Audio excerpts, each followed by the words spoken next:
अस्सलाम वालेकुम everyone, welcome to my channel, welcome to another vlog. I hope आप सब ठीक होंगे। हम लोग भी अल्हम्दुलिल्लाह ठीक हैं। अच्छा जी, अभी है मॉर्निंग का टाइम और जैसा मैंने बताया हम लोग वापस आ गए हैं। रूटीन जो है वो बिल्कुल स्टार्ट हो गई है, जो हमारी डेली की रूटीन होती है।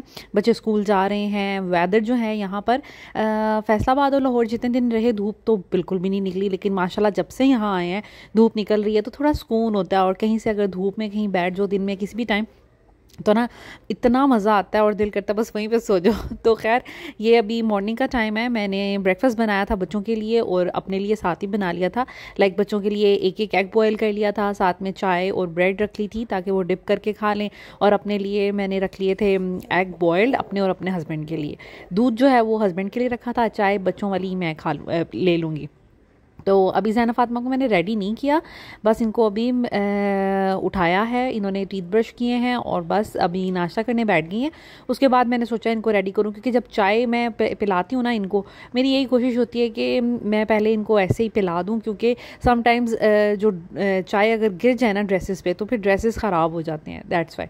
तो बस अभी इनको फिर मैंने नाश्ता वगैरह करा के रेडी कर दिया था और अभी ये स्कूल जाने के लिए बिल्कुल रेडी हैं, निकल गई हैं। लंच भी इनका मैंने बना दिया था और आज से इनकी स्कूल की टाइमिंग जो है ना वो थोड़ी लेट हो गई है। मुझे आज पता नहीं था कि इन्होंने 9:30 पे जाना है और आज इनका स्कूल जो है ना 9:30 पे लगा था और मैंने इनको 8 बजे घर से भेज दिया। तो फिर ये आके मुझे बता रही थी, मैं यकीन ही नहीं कर रही थी। फिर मैंने टीचर का मैसेज पढ़ा तो नोटिस आया हुआ था, शायद पता नहीं कल ही आया है या मैंने नहीं पढ़ा, पता नहीं क्यों मुझसे इग्नोर हो गया। खैर तो ये है कि सर्दी की वजह से अब उन्होंने जो स्कूल की टाइमिंग है 9:30 से 1:30 बजे कर दी है। और वैसे तो छुट्टी का टाइम जो है पहले भी यही था 1:20, अब 1:30 हो गया है और जो सुबह की टाइमिंग है ना वो 9:30 हो गई। तो ये है कि खैर अच्छी बात है, सुबह स्कूल के टाइम पे उठना ज़रा मुश्किल होता है और सर्दी में स्पेशली बच्चों के लिए बड़ा मुश्किल होता है। तो चलें अच्छा है, अब स्कूल का टाइम थोड़ा वैसे ही 1 घंटा कम हो गया है और मॉर्निंग में ये है कि अगर थोड़ा लेट जाएंगे तो सुकून से उठेंगे, नाश्ता वगैरह करेंगे तो लाइक अच्छा रहेगा। अच्छा जी, अक्सर लोग मुझसे पूछ रहे थे कि ज़ावियार कैसा है, उसकी तबीयत कैसी है। तो कुछ बेहतर हुआ है। हम लोग कल इसको लेके गए थे हॉस्पिटल, तो हॉस्पिटल में डॉक्टर ने अच्छे से चेक किया था, उसको पैनाडोल दी है, पैनाडोल जो ड्रॉप्स हैं वो दिए हैं और साथ में एसिफाइल ही दिया है।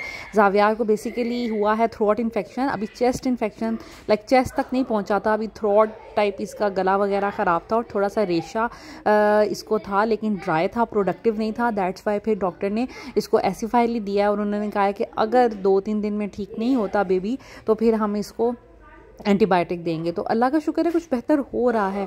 3 टाइम मेडिसिन देनी है, लाइक पैनाडोल और एसिफाइल और जो ड्रॉप्स होते हैं सेलिनेज नाक में, क्योंकि इसकी नाक बंद हो जाती है और ये 1 महीने से चल रहा है। तो नाक इसकी जो बंद हो जाती है ना उसके लिए उन्होंने दिए सेलिनेज। और स्टार्ट इन्हीं चीज़ों से करनी चाहिए। अगर आपके भी छोटे बच्चे हैं तो कोशिश करें कि बच्चों को एंटीबायोटिक डायरेक्ट ना दें शुरू में। जैसे ही आपको लग रहा है कि बच्चे को फीवर है, उसकी तबीयत ख़राब है, तो कोशिश ये करें कि उसको पैनाडोल दें या कोई भी इसी किस्म का जो बुखार के लिए होता है, टेम्परामिन हो सकता है, कैलपोल हो सकता है, ब्रूफिन हो सकता है, तो वो दे देना चाहिए। और समटाइम्स तो ऐसे होता है बच्चे उसी से ठीक हो जाते हैं। लेकिन अगर थोड़ा बहुत रेशा है, छींकें हैं या कुछ एलर्जी है, अब एलर्जी जो होती है ना वो खांसी भी एक एलर्जी की ही किस्म है और छींकें आना भी एलर्जी की किस्म है। अगर बच्चे को थोड़ी बहुत खांसी शुरू हुई है या एलर्जी नाक लाइक छींकें आना शुरू हुई है तो इसका मतलब अब बच्चे को एलर्जी हो रही है, तो उसमें आप फिर एंटी एलर्जिक दे दें। एसिफाइल जो है वो छींकों के लिए भी अच्छा है और बेसिकली तो वो कफ सिरप है, लेकिन उससे छींकें भी ठीक हो जाती हैं। इसके अलावा एरिनेक भी दे सकते हैं, लेकिन कुछ बच्चों को वो सूट करता है, कुछ को नहीं करता। तो खैर ज़ावियार को जो है ना वो एसिफाइल हम दे रहे हैं और ये काफ़ी बेहतर है, इससे बाकी बच्चों की भी एलर्जी वगैरह ठीक हो जाती है। तो बस एलर्जी देना एसिफाइल देना शुरू किया है। उसके बाद सेलिनेज जो है डॉक्टर कही थी कि दिन में आप 100 दफ़ा भी डालें तो सेफ़ हैं। वो सिंपल पानी की तरह ही होता है, तो बस ये कि बच्चे का नाक जो है ना वो थोड़ा खुल जाता है, तो वो दे रही हूँ। साथ में इसको मैं करवा रही हूँ, नेबुलाइज कर रही हूँ, घर में ही कर रही हूँ। और अभी नॉर्मल स्लाइन से कर रही हूँ और डॉक्टर ने कहा था कि 3 टाइम इसको करना है।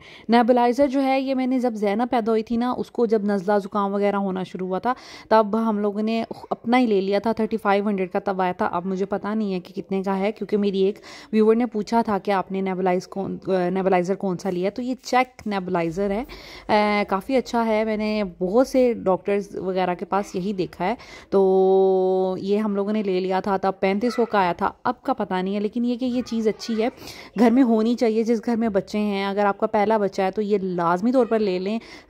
वैसे तो अल्लाह ताला सब बच्चों को सेहत दे, लेकिन अगर कोई ऐसा मसला है तो फिर ख़ुद ले लें। बार बार क्लिनिक्स पे जाने से अच्छा है, या फिर नेबुलाइज ना करने से अच्छा आप ये ले लें। और ये कि बाकी बच्चों के लिए भी फिर काम आ जाता है, और फैमिली में और भी किसी अगर बच्चे को ज़रूरत है तो काम आ जाता है। खैर, अभी मॉर्निंग के टाइम में जैसे ही बच्चे गए, मैंने जावियार को उसकी मेडिसिन दी, नेबुलाइज़ किया, कपड़े वगैरह अपने चेंज किए, और अब मैंने सोचा कि मैं कमरे की जो है ना हालत वो ठीक कर लूँ। कल अच्छे से डीप क्लीनिंग करवाई थी, घर में डस्टिंग करवाई थी। इसके अलावा मैंने मोपिंग बहुत अच्छी करवाई, और जो मैक्स लिक्विड होता है, जो डिटॉल की तरह ही होता है, उससे मैंने करवाई थी मोपिंग अच्छी सी। तो घर नीट एंड क्लीन हो गया था। बेडिंग्स चेंज करवाई, सारे टॉवल्स चेंज किए। तो क्योंकि सफ़र से आए थे उस दिन, तो ऐसे ही बस सर्दी की वजह से ना ऐसे ही कमरे में आके लेट गए थे। लेकिन फिर मैंने कहा कि मैं ये करती हूँ अपनी सारी चीज़ें वगैरह चेंज। तो खैर, अभी बस आज मैंने यही करना है कि मैंने थोड़ी बहुत मेड के आने से पहले मैं चीज़ें वगैरह समेट दूंगी, क्योंकि माशाल्लाह बच्चों वाला घर है और मैस तो हो ही जाता है। और हमारे इस रूम में ज़्यादा मैस होता है, क्योंकि बच्चे जो है ना माशाल्लाह यहाँ पर 4 बजे के बाद यहाँ पर ही मैं उनको पारा भी पढ़ाना होता है, इनको स्कूल का होमवर्क भी यहीं पे करवाना होता है, फिर सोना खेलना। हीटर इस रूम में ऑन कर देते हो, तो आजकल ना बस इसी रूम में खाना पीना हर चीज़ यहीं पे हो रही होती है। आप देख सकते हैं कि हस्बैंड भी अपने ऑफिस को छोड़ के, कल सारा दिन वो अपने ऑफिस में काम करते रहे, लेकिन शाम में मैं जैसे ही उनके पास गई, मैंने कहा आपको ठंड नहीं लग रही? तो कहते पहले तो नहीं लग रही थी, आपके कहने से लगना शुरू हो गई है। तो उनकी चीज़ें यहाँ पर बिखरी हुई थी, क्योंकि वो अपना फिर कंप्यूटर वगैरह इधर ही ले आए थे। तो उन्होंने सोचा कि मैं यहीं पे बैठ के फिर हीटर में काम कर लेता हूँ। अच्छा, बहुत से लोग मुझसे ये पूछते हैं कि DHA में लाइट नहीं जाती या यहाँ पर गैस नहीं जाती। तो पहले तो बिल्कुल भी नहीं जा रही थी। दिसंबर के जब तक हम यहाँ पर थे ना, तो तब तक तो आलमोस्ट इतनी नहीं जा रही थी। लेकिन अब क्या हो रहा है कि जब से हम वापस आए हैं ना, अच्छा उससे पहले से ना ये हो रहा था कि गैस रात को 10 बजे चल जाती थी और सुबह 5-6 बजे के करीब आती थी, लेकिन लाइट ऐसा इतनी नहीं जा रही थी। लेकिन जब से हम लोग आए हैं, लाइट भी बहुत ज़्यादा जा रही है, दिन में 2-3 दफ़ा तो चली ही जाती है, और गैस भी बार बार जा रही है।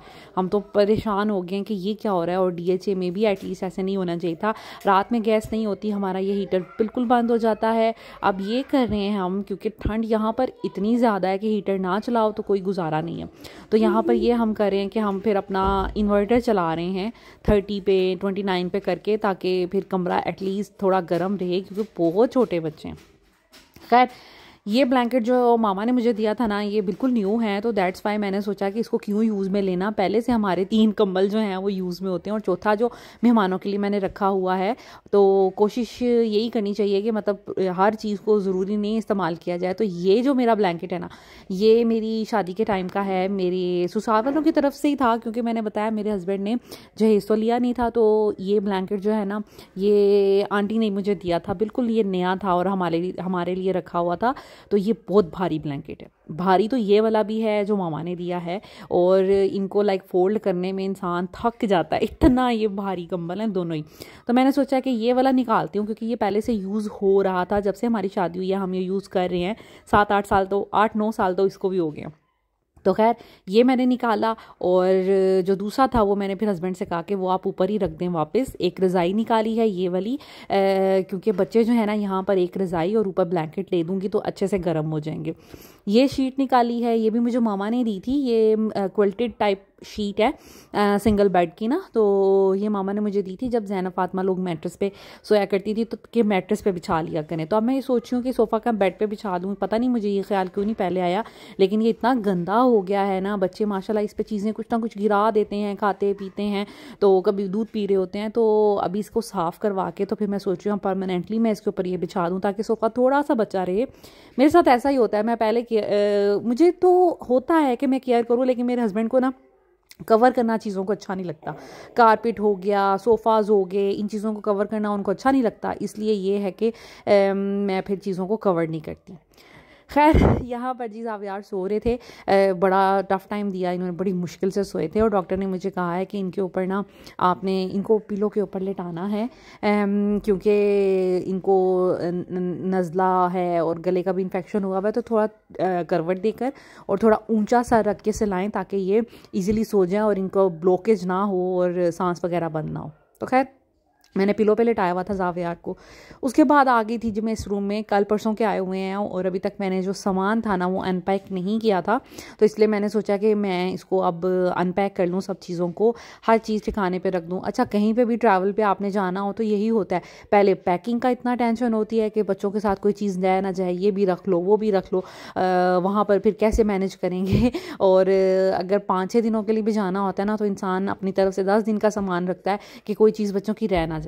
और जब वापस आना होता है ना तब भी यही वाला काम होता है कि भी जी अनपैक कर लें चीज़ों को वापस रख लें।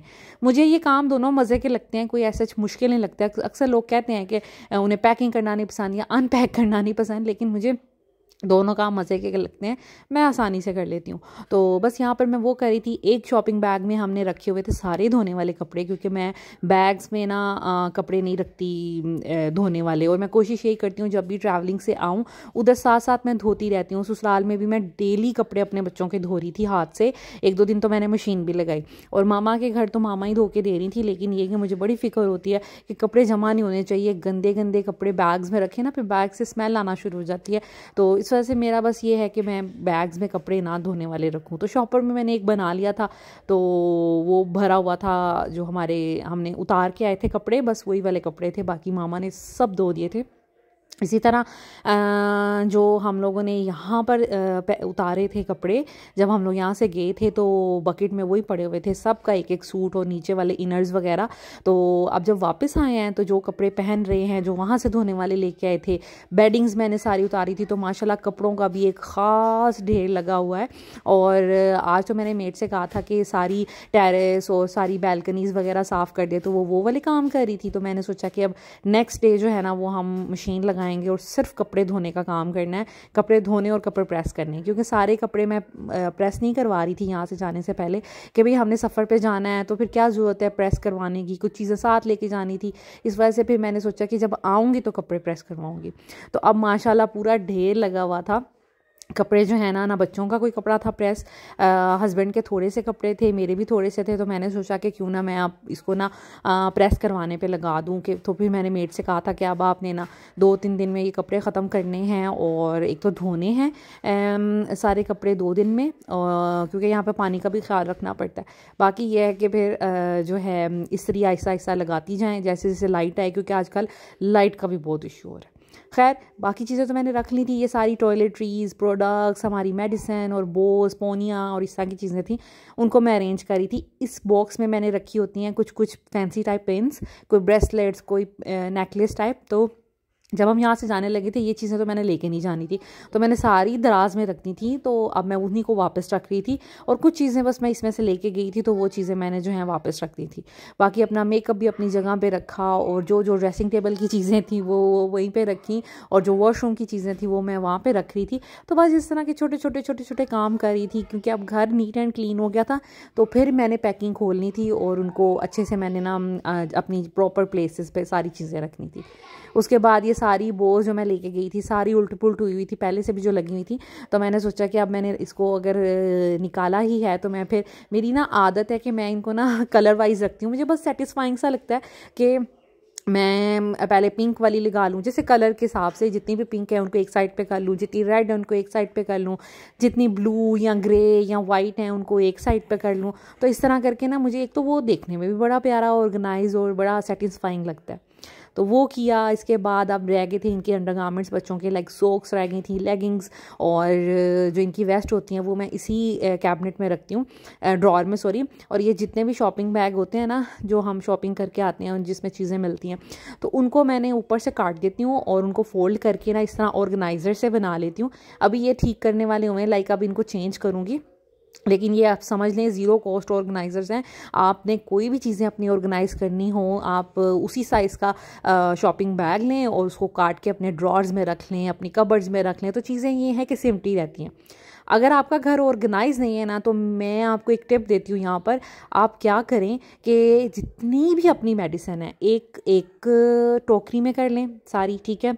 जितने भी बच्चों के सिरप्स हैं वो एक टोकरी में कर लें। जितनी आपकी सॉक्स हैं, जैसे हस्बैंड की सॉक्स होती हैं, वो एक शॉपर में डाल लें। अपनी सॉक्स एक शॉपर में, अपने अंडरगारमेंट्स एक शॉपर में डाल लें। बच्चों के सॉक्स अंडरगारमेंट्स वगैरह एक शॉपर में डाल लें। तो आपका घर बहुत हद तक ऑर्गेनाइज हो जाएगा। ज़रूरी नहीं है कि आपको बहुत एक्सपेंसिव ऑर्गेनाइजर्स लेने हैं या बास्केट्स लेनी है तभी आपका घर ऑर्गेनाइज होगा। आप शॉपिंग बैग्स को भी यूज़ कर सकते हैं। इसके अलावा आप शॉपर्स जो होते हैं, थैलियाँ टाइप, उनको भी यूज़ करके बस चीज़ें आपकी ऑर्गेनाइज हो जानी चाहिए। फिर जिस तरह पैसे आएँ, आपकी पॉकेट मनी जमा हो, उस तरह आप फिर चीज़ों को ऑर्गेनाइज कर सकते हैं। जैसे मैं ऐसे करती थी, जब हमारा बजट बड़ा ही लिमिटेड होता था, तो मैं ये करती थी कि मैं जिस महीने हर महीने ग्रोसरी करने जाती थी, तो घर की कोई एक आध चीज़ ले आती थी, एक या दो चीज़ें।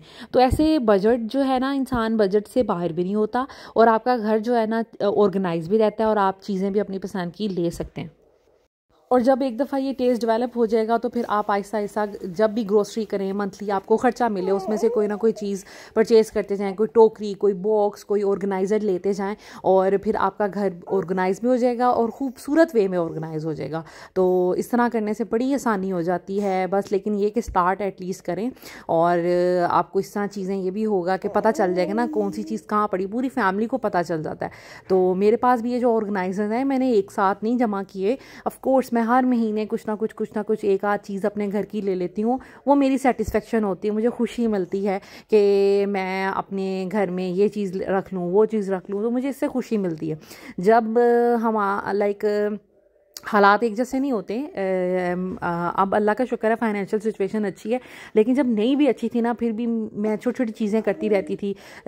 ऑर्गेनाइज घर को तब भी रखा हुआ था और इसी तरह रखा हुआ था कि कभी कोई चीज़ ले आती थी, कभी कोई चीज़ ले आती थी।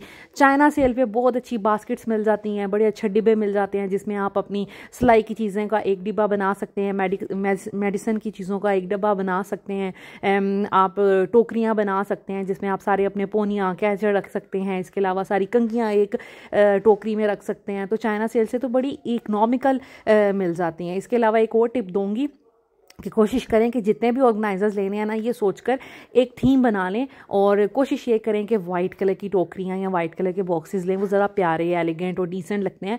रंग बिरंगी टोकरियाँ नहीं होनी चाहिए, रंग बिरंगे ऑर्गेनाइजर्स नहीं होने चाहिए। या तो ट्रांसपेरेंट वाइट कलर के होने चाहिए, या ऑफ वाइट कलर भी अच्छा है, ग्रे कलर भी प्यारा लगता है। बाकी नीला, पीले और येलो कलर इस तरह के वो प्यारे नहीं लगते, बड़े रफ से, बड़े मैसी से लगते हैं। तो वाइट कलर जो है ना, वो बड़ा डिसेंट और एलिगेंट सा लगता है, तो आप वो वाले ख़रीद सकते हैं। तो मेरा ख्याल है कि इन चीज़ों से आपको थोड़ा बहुत फ़ायदा हुआ होगा मेरी इस डिस्कशन से। बस मैंने सोचा कि जिन लड़कियों को नहीं पता, जो नई लड़कियां भी जिन्होंने अपनी घर को स्टार्ट किया है, घर को संभालना स्टार्ट किया, चले उनकी हेल्प हो जाएगी। मुझे पता है कि आप में से बहुत सी लेडीज़ ऐसी हैं जिनको ये सब बातें पहले से ही पता होंगी, लेकिन मकसद मेरा ये होता है कि जिसको पहले से पता है ठीक है, लेकिन जिसको नहीं पता, बिल्कुल मेरी बहुत सी ऐसी व्यूअर हैं जो मुझे देखती हैं, वो बिल्कुल यही कहती हैं कि हमारी अभी शादी हुई है, हमें कुछ नहीं पता, हमारी अम्मी नहीं है, हमारी बड़ी बहनें नहीं हैं, तो हमें आप गाइड करें हर मामले में। तो इसलिए मैं आपके साथ ये बातें शेयर करती हूँ। खैर मेरा ऑलमोस्ट जो है ना काम वो हो चुका था। घर नीट एंड क्लीन हो गया, आप देख सकते हैं एक दफ़ा। और ये इतना सेटिस्फाइंग व्यू होता है ना मेरे लिए कि जब मैं देखती हूँ मेरे घर में एक चीज़ भी नहीं बिखरी हुई। अभी माशाल्लाह बच्चे जब आएंगे स्कूल से तो माशाल्लाह यही लिविंग एरिया जो है ना फिर भर जाता है। तो लेकिन अल्लाह का शुक्र है कि बच्चों से भी बरकत होती है और बच्चों से ही रौनक होती है। तो खैर घर जो है वो नीट एंड क्लीन हो गया था। Iza, close your eyes. Close your eyes, everyone. Iza, Johnny. here you go. Wow. Keep your eyes closed. Here is the gift for both of you. Surprise for both of you. What is that? One is Barbie. One is Barbie. Oh my God. She looks so good. She looks what? She looks so cute, but she looks so funny. Mama, you made it. You got all of these little things. इसको table पे ऊपर कर। इधर है। वो नीचे भी गिरा है कुछ? नीचे कुछ गिरा है? दिखाएं ज़ैनब। रुके। चले उधर टेबल पे। नेकलेस इनके पास ही है? हाँ, ज़रा के पास। ये बहुत आप दोनों के लिए। ये सबके लिए, दोनों के लिए। ओपन कर लेना।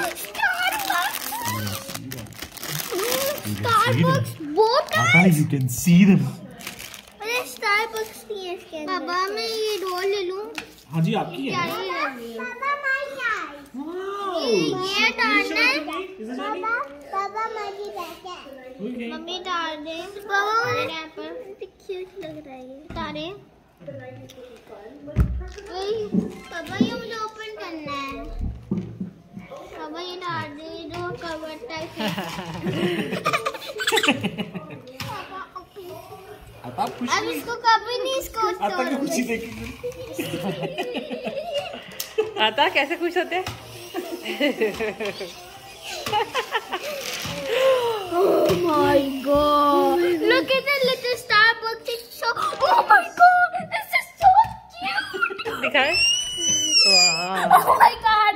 Oh my god! This is a cute. ये हस्बैंड ने कुछ चीज़ें हैं वो अली एक्सप्रेस से मंगवाई थी। उनको पता है कि बच्चियों को ना ये डोल की एक्सेसरीज़ बड़ी पसंद है, तो बस ये उनको वो आई तो काफ़ी देर से थी लेकिन इनको दी नहीं थी। तो आज फिर मैंने कहा कि इनको दे दें, अगर आपने मंगवाई हुई हैं तो चले बच्चे फिर इंजॉय कर लेंगे। तो बस ये वो खेल रहे थे। तो या this is it. I hope आज का व्लॉग भी आपको अच्छा लगा होगा। Thank you so much for watching this video. अगर व्लॉग अच्छा लगे तो प्लीज़ लाइक कीजिएगा, शेयर कीजिएगा और मेरे चैनल को अगर अभी तक सब्सक्राइब नहीं किया तो सब्सक्राइब भी कर लीजिएगा। और प्लीज़ जल्दी से अपनी फ्रेंड्स एंड फैमिली के साथ मेरे व्लॉग्स शेयर करें ताकि हमारा 10K कंप्लीट हो। 7K तो हमारा हो गया है, तो प्लीज़ हेल्प करें कि 10K हो और मज़ीद आगे भी ज़्यादा से ज़्यादा सब्सक्राइबर्स हमारे चैनल पे आएँ। Thank you so much. Take care. अल्लाह हाफिज़।